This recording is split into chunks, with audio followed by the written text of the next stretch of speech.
पीयूष झा जी बिहार से। महाराज जी आपके चरणों में दंडवत प्रणाम। महाराज जी, अगर मैं एक आत्मा हूं और आत्मा का परमात्मा से संबंध, पहले अगर ही शब्द हटा दो। अगर संशयात्मक शब्द है।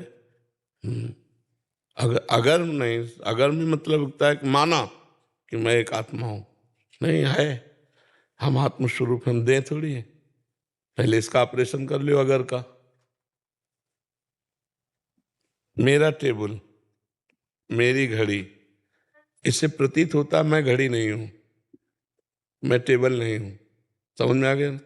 मेरा हाथ, मेरा पाँव, मेरा आंख, मेरा कान, में पूरे ढांचे को क्या कहा जाता है? मेरा शरीर नहीं कहा जाता।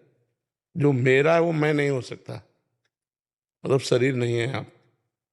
अगर शब्द हटाइए, अब अंदर घुसिए इसके। तो मेरा मन, मेरी बुद्धि, मेरा चित्त, मेरा अहंकार, ये अंतःकरण चतुष्टय, मन बुद्धि चित्त अहंकार, और मेरी इंद्रियां, मतलब जो मेरा है, मेरी है, वो मैं नहीं हो सकता। मतलब ये सूक्ष्म शरीर भी मैं नहीं है। मेरा स्वभाव, ये कारण शरीर है, तो स्वभाव भी आप नहीं है। अब मान गए ना? समझ में आ रहा है कि नहीं? आप कभी मैं स्वभाव हूं बोला क्या?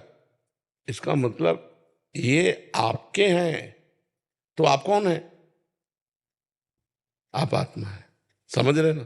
अगर मैं आत्मा हूं, इस शब्द का खंडन, आप आत्म स्वरूप हैं। इस बात को समझ रहे ना? अब आगे बोलिए। महाराज जी मैं एक आत्मा हूं और आत्मा का परमात्मा से संबंध है। आत्मा ही परमात्मा है, संबंध नहीं है। यही तो भ्रम है। संबंध नहीं है, वो परमात्मा ही है। तुम अपने को अलग इस रूप के कारण देखकर मान रहे हो। आपने देखा है क्या उस आत्मा को? जो तुम हो तो कभी मिले हो अपने से? नहीं मिले। उसके लिए साधना की जाती है, उसके लिए तपस्या की जाती है, तब शरीरों का राग नष्ट होता है। अपने स्वरूप, तो जो अपना स्वरूप है, तो जानत तुम्हें तुम्हें हो जाए, सोई जाने जे देहु जनाई, और जानत तुम्हें तुम्हें, वो भगवत स्वरूप ही था, भगवत स्वरूप ही है, भगवत स्वरूप हो जाएगा। जी महाराज जी ये आत्मा इस नाशवान शरीर को परमात्मा में लगाकर इसे जन्म मरण के चक्कर से मुक्ति क्यों नहीं करवा देती? कौन? आत्मा। क्योंकि वो आत्मा आप है। आप अपने को भूलकर शरीर मान करके भोगों में जाएंगे तो कौन मना करेगा? आप हटिए, अभी हट जाएंगे आप ही तो हैं आत्मस्वरूप। तो आपने अपने को, आपको ये मान लिया। अब इसको जब माना कि मैं पुरुष, तो फिर स्त्री में आकर्षण, फिर भोग, नाना प्रकार की दुर्गति, वही फंस गए। हटो। जो जाना कि मैं शरीर नहीं हूं, वो तपस्या प्राण होकर इंद्रियों को वश में करके भगवत प्राप्त हो गया। और कोई थोड़ी दूसरा करेगा, आप ही तो है आत्मा। क्यों? हाँ, तो भजन में लगो। अब गंदे आचरण करोगे, भगवत प्राप्ति हो जाएगी। तो करना तो आपको ही है ना। क्या करना है? अच्छे कर्म करने, भजन करने, शास्त्र स्वाध्याय करना है, तप करना है, उससे भगवत प्राप्ति होती है। समझ पाए? जी। शैलेंद्र कुमार जी बरेली से। राधे राधे राधे महाराज जी। महाराज जी मुझे ये जानना है कि कर्म और भाग्य में क्या रिश्ता है? जब हम किसी चीज पूर्व, एक एक शब्द का उत्तर लो तो अच्छा रहेगा। भाग्य कहते हैं पूर्व में जो किए हुए कर्म हैं, उन कर्मों से जो कुछ कर्म निकाल करके शुभ और अशुभ, सुख और दुख देने वाले इस शरीर की रचना हुई, उसे भाग्य कहते हैं। अब जो हमसे नए कर्म होते हैं, उनको कर्म कहा जाता है। कर्म और भाग्य में अंतर है। पूर्व के किए हुए कर्मों के परिणाम स्वरूप जो मुझे देह मिली, ये भाग्य से मिली है। अब जो हमसे होगा क्रिया, उसे कर्म कहते हैं। उन कर्मों में दो विभाग हैं, पाप कर्म और पुण्य कर्म।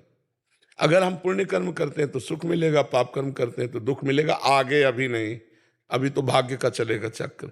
अगर हम भजन करते हैं तो भाग्य को रोक कर यहीं मिटा करके भगवत प्राप्ति कर लेते हैं। समझ पा रहे हो?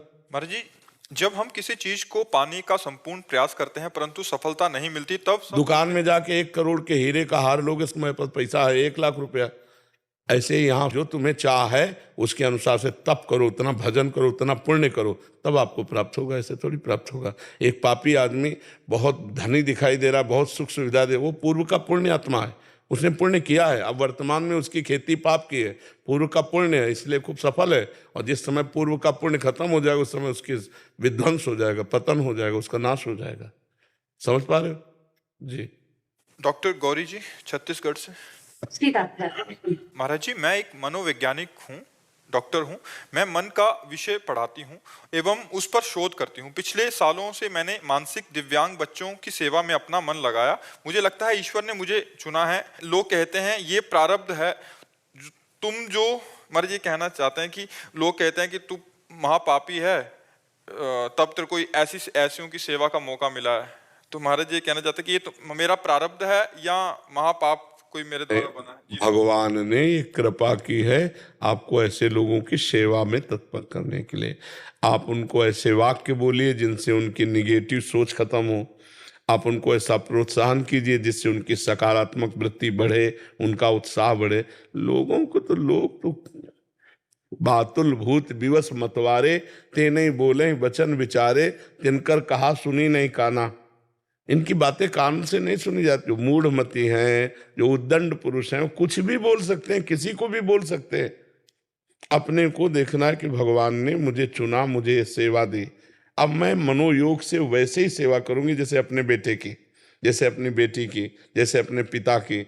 जिस अधिकार के, जिस अवस्था का आपके सामने मरीज आता है, उससे वही भाव रख करके वैसे ही प्यार से उसको इतना सुदृढ़ कीजिए कि वो जिस स्थिति से गिर रहा है उस स्थिति से ऊपर उठे। वचनों में बहुत बल होता है। कोई एक आदमी डूब रहा हो, आप उसे को अब तो तू मरे, तो कितना भी हो उत्साहहीन हो जाएगा। और डूब रहा है, निकल गए तो उसको उत्साह मिलेगा, वो आगे बढ़ जाएगा। जब कर्ण अर्जुन से युद्ध करने के लिए, तो भगवान अर्जुन के सारथी थे, कर्ण के सल्व सारथी थे। तो उनको ये युधिष्ठिर के मामा थे, दुर्योधन ने अपने पक्ष में कर लिया था।